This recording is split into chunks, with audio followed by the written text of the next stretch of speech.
There's 3 types of web traffic. And once you understand how each of those work and how to tie them all together, you'll be able to direct the right traffic to the right offer, which will lead to more sales and more leads for you. I'm going to break down those 3 types of traffic in this episode of RegTalk. Cue the intro.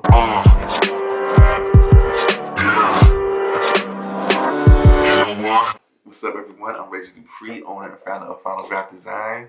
I want to thank you all for visiting the channel. Thanks for checking out the video. If you're new here, I call this my RegTalk, where I just give practical, actionable tips and tricks on digital marketing to help you grow your business. Today, I'm actually kind of excited. I'm talking about my favorite book.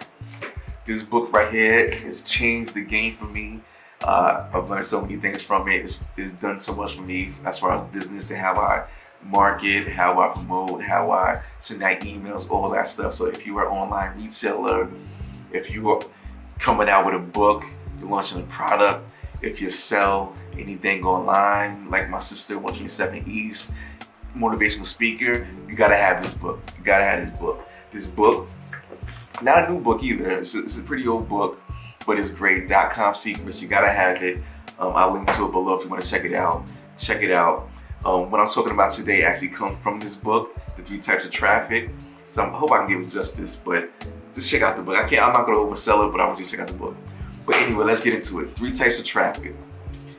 The first type of traffic we'll talk about would be traffic that you own. Now, traffic that you own would be an email list. Now, the reason why I say you own it, because people think, social media traffic is good, but that's not traffic that you own. You don't own your social media traffic. Anything can happen to Facebook.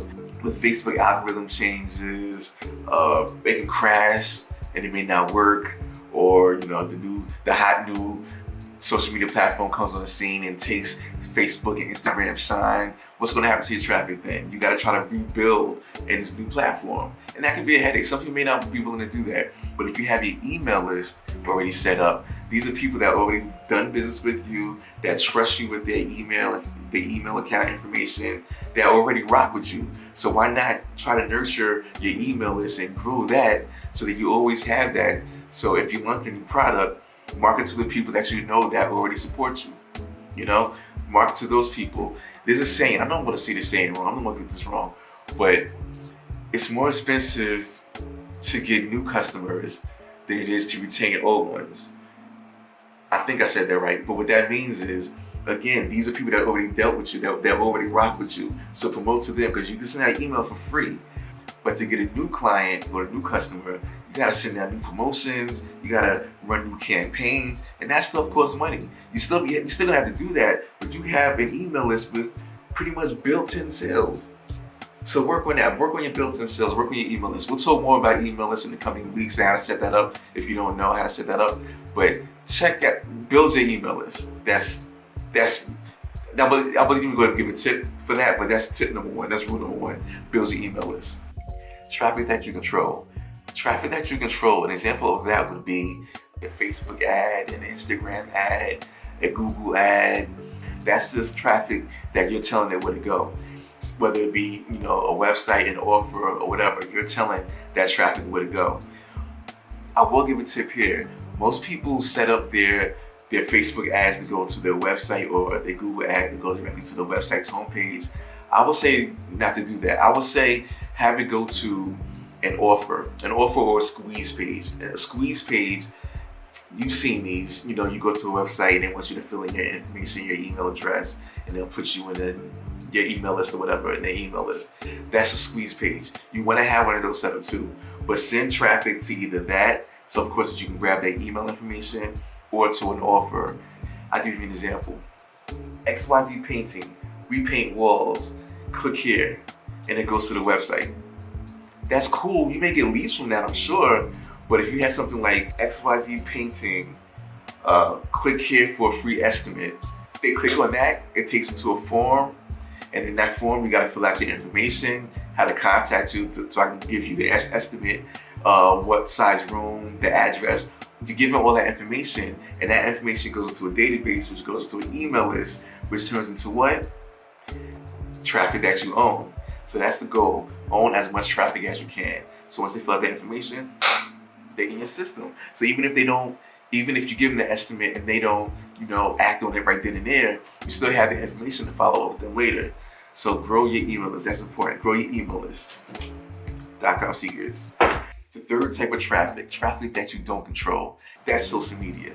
So because you don't really know where traffic is coming from, anybody can stumble upon your page, anybody can find you, and that's great. That's still all great. But again, what's the goal? The goal is to always try to own as much traffic as you can. So what you want to do, you definitely want to lead them to your email list or to your website some way or another. Most social media platforms allow you to include a link in your bio. Most people, they may put their homepage to their website there, and that's great if you want to give certain information, that's great.